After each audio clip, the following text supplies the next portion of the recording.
언약의 등불을 지키시는 신실하신 하나님, 이러한 큐티 제목으로 말씀을 나누도록 하겠습니다. 북쪽의 아합 왕이 참으로 너무나 악하다 보니까 하나님께서 예후라고 하는 군대 장관을 통해서 그 아합의 왕가를 다 멸하십니다. 왕자와 왕족 한 70여 명도 다 한날 한시에 다 처단하시는 그러한 모습을 보였고, 가장 완악했던 그 아합의 아내인 이세벨도 비참하게 죽고 그의 아들 요람까지 죽는 모습을 보였습니다. 뿐만 아니라 그 북쪽의 아합 왕가가 그렇게 악했으면 다윗의 왕조인 그의 후손들만이라도, 남쪽 유다만이라도 우상을 숭배하지 않고 하나님만 섬겨야 되는데 정략 결혼을 했잖아요. 그래서 남쪽 유다도 아합 왕이 행했던 여로보암의 길을 걸어가면서 하나님의 마음을 아프게 했습니다. 그래서 함께 정략 결혼을 하고 동맹을 맺어서 아람과 전쟁에 나아갔던 남쪽의 왕 아하시야도 그 예후의 칼날을 피하지 못하고 전장에서 죽게 되어집니다. 오늘 본문은 그 아하시야 남쪽 왕이 죽고 나서 그 다음에 남쪽 유다의 역사를 기록해 주고 있는 것입니다.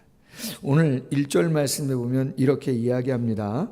아하시야의 어머니 아달랴가 그의 아들이 죽은 것을 보고 일어나 왕의 자손을 모두 멸절하였으나. 말도 되지 않는 이야기입니다. 솔직히는. 쉽게 말하면 자신의 아들이 죽었는데 얼마나 슬퍼요. 그럼 장례 절차를 잘 치르고, 그리고 그 다음에 왕손을 추대해서 보위를 이어가지고 든든히 나라를 세워가야 되는 것이 맞는 거 아니겠습니까? 근데 오늘 본문에 보면 그 자신의 아들 아하시야가 전장터에서 죽었는데 그 다음 어떻게 한다는 거예요? 자신의 권력에 욕심이 있어가지고 그 모든 왕족들을 다 죽이고 자신이 권력을 쥐고 있다, 그런 이야기인 겁니다. 그럼 왜 이렇게 했는가? 오늘 본문에 나오는 아하시야의 어머니인 아달랴는 북쪽 이스라엘 아합의 딸입니다. 친딸이란 말이에요. 뿐만 아니라 여호람의 아내이기도 합니다. 그러다 보니까 북쪽의 영향을 너무나 많이 받은 것이죠. 너무나 강팍하죠. 완악한 것이죠. 권세만 아는 거예요. 자기 자식이든 손주든 상관없이 다 죽여버리는 것입니다. 참 권력 앞에서는, 그쵸? 혈연 관계도 필요가 없는 것이죠. 조선왕조 500년 역사 가운데도 이러한 일은 우리나라에도 상당히 있는 것이죠. 어찌되었든 그러한 와중에 2절 말씀에 보면 요람 왕의 딸 아하시야의 누이 여호세바가 아하시야의 아들 요아스를 왕자들이 죽임을 당하는 중에 빼내어 그와 그의 유모를 침실에 숨겨 아달랴를 피하여 죽임을 당하지 아니하게 한지라. 요아스가 그와 함께 여호와의 성전에 6년을 숨어 있는 동안 아달랴가 나라를 다스렸다.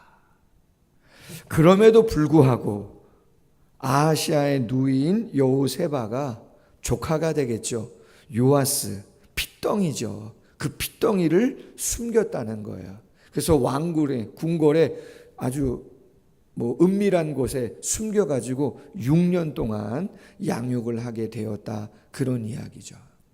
자, 오늘 큐티 제목이 언약의 등불을 지키시는 신실하신 하나님, 이렇게 되어 있습니다. 사무엘하 7장 16절에 보면 하나님께서 다윗에게 은혜의 언약을 약속하실 때 이런 말씀을 하셨어요. 내 집과 내 나라가 내 앞에서 영원히 보존되고 내 왕위가 영원히 견고하리라 하셨다 하라. 여호와의 등불이라는 것은 왕위를 이야기합니다. 다윗의 자손을 통해서 왕위를 영원히 보존하게끔 하시겠다는 것을 영적으로 다윗하고 약속을 한 것이에요. 그 언약 안에는 예수 그리스도를 이 땅에 보내셔서 인류를 구원해 주시겠다는 말씀도 담겨 있는 것이죠. 그 약속에 하나님은 신실하시다는 거예요. 어떠한 상황이 전개되든지 하나님은 당신이 우리에게 약속하신 그 약속은 지켜주신다는 거죠. 믿습니까? 빌립보서 1장 6절 말씀에도 너희 안에서 착한 일을 시작하시니가 그리스도 예수의 날까지 이루실 줄을 우리는 확신한다.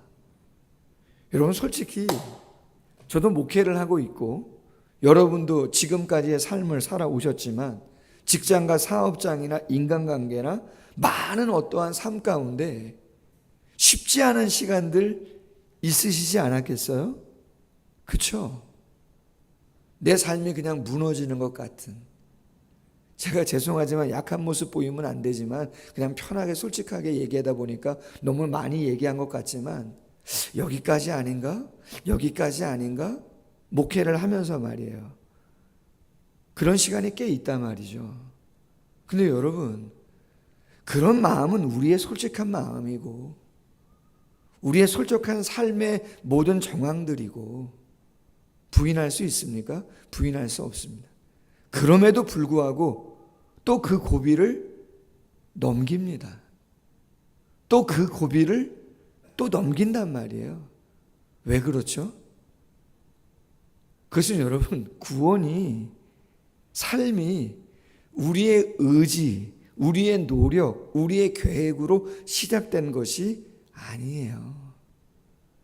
개척도 제가 계획을 세우고 제가 땀을 흘리고 이곳으로 저곳으로 그렇게 애쓰고 노력한 그 이상의 그 무엇인가가, 하나님의 은혜가, 하나님의 계획이, 하나님의 예정이 있었기에 여기까지 오고 앞으로도 가는 것이지, 부족한 사람의 계획과 애씀만으로 되어지는 것은 결코 아닌 줄로 믿습니다. 이사야 63장 9절 말씀에 그들의 모든 환난에 동참하사 자기 앞에 사자로 하여금 그들을 구원하시며 그의 사랑과 그의 자비로 그들을 구원하시고 옛적 모든 날에 그들을 드시며 안으셨으나, 이렇게 되어 있습니다. 이사야가 이스라엘 백성들에게 하나님이 베푸신 은혜가 어떤 은혜였는가를 표현합니다. 그들의 모든 환난에 동참하사. 여러분, 누가 동참하시는 거예요? 하나님이 동참하시는 거예요. 부족한 건 누가 부족한데? 저와 여러분이 부족한 거 아닙니까? 저와 여러분이 부족해서 이루어진 환난과 연약함임에도 불구하고 그래 너 어디 한번 당해봐라 이런 게 아니고, 그 완벽하신 하나님이 우리의 환난에 동참하사 자기 앞에 사자로 하여금 그들을 구원하시며, 하나님이 당신의 사자를 우리의 환난 가운데 보내셔서 우리를 그럼에도 불구하고 구원하게 해주신다는 것이죠. 그의 사랑과 그의 자비로 우리를 구원하시고 옛적의 모든 날에 그들을 드시며 안아주셨다. 할렐루야. 그래서 출애굽기에 놀라운 표현이 뭐예요? 이스라엘 백성을 독수리 날개로 업으시고 안으시고 이스라엘 백성들을 출애굽시키시고 광야를 다 지나게 해주셨다는 거 아니겠습니까? 할렐루야.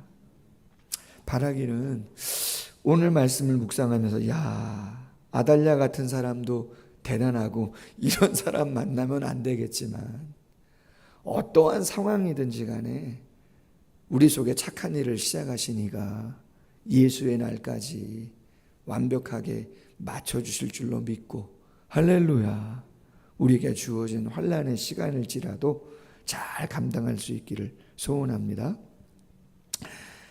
4절 말씀 이하를 보면 이제 숨겨준 지 7년째가 됩니다. 대제사장 여호야다가 사람을 보내서 이방의 용병들을 삽니다.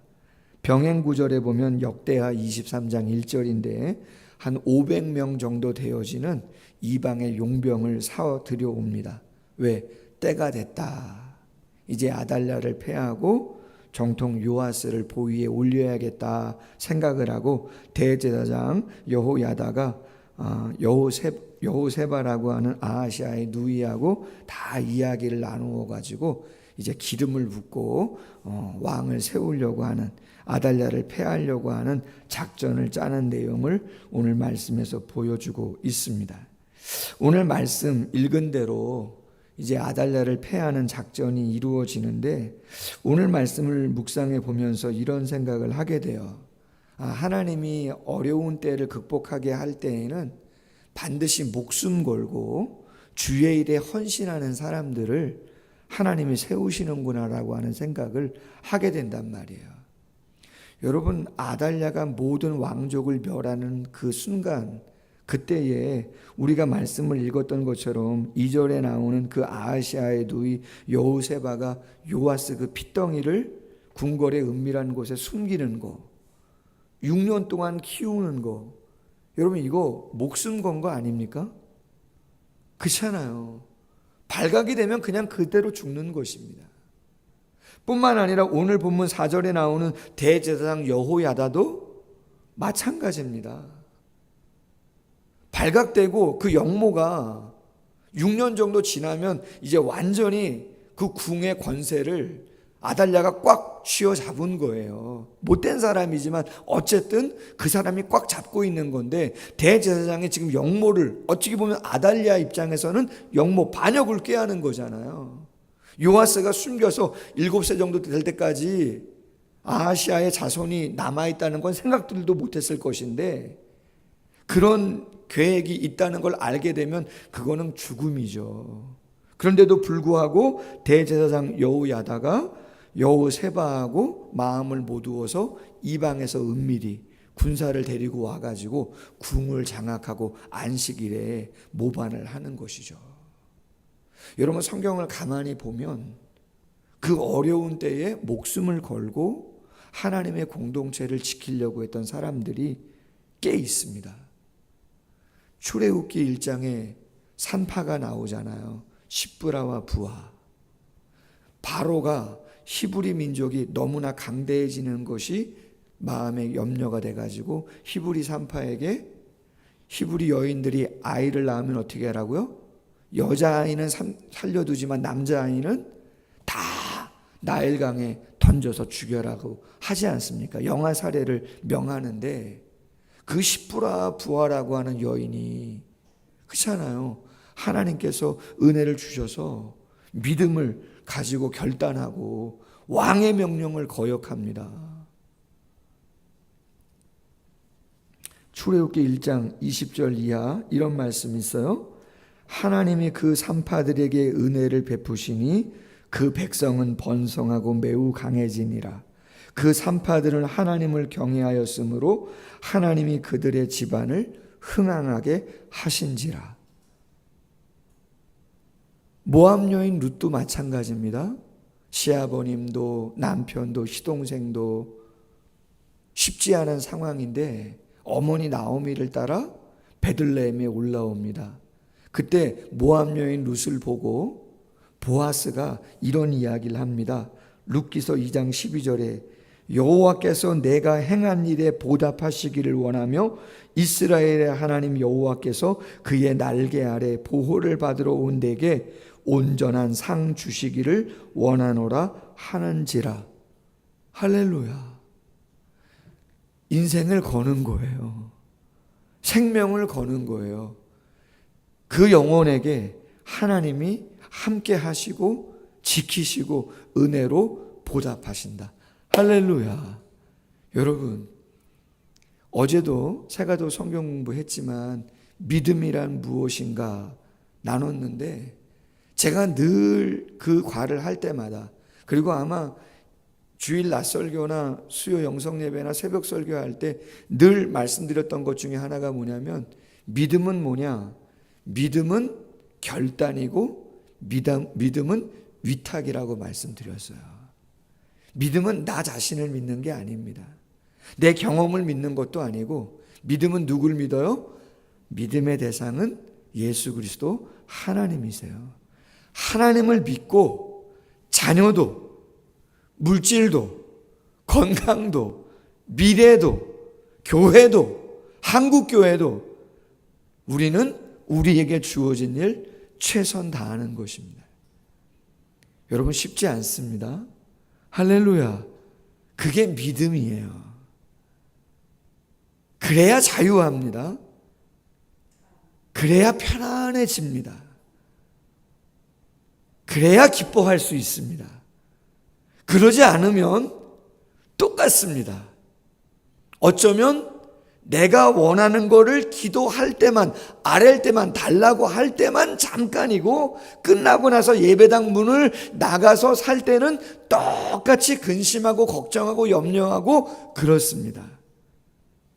정말 믿으셔야 내 마음이 조금이나마 여유롭고 조금이나마 편안함을 경험할 수 있어요.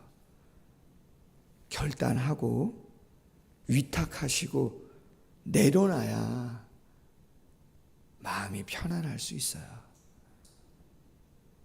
왜요? 하나님이 그렇게 결단하고 헌신하는 자 하나님이 지키시거든요. 할렐루야. 말씀 맺습니다. 오늘 본문 언약의 등불을 지키시는 신실하신 하나님, 이 극한의 상황임에도 불구하고 그 아달랴의 칼날을 다 피하도록 하나님이 지키신다. 우리의 삶 하나님의 손안에 있음을 믿고 우리의 가장 힘들고 어려운 부분일지라도 내려놓을 때 하나님이 구원하시고 인도하신 은혜를 경험하는 모두가 될 수 있기를 주님의 이름으로 소원합니다. 기도하겠습니다.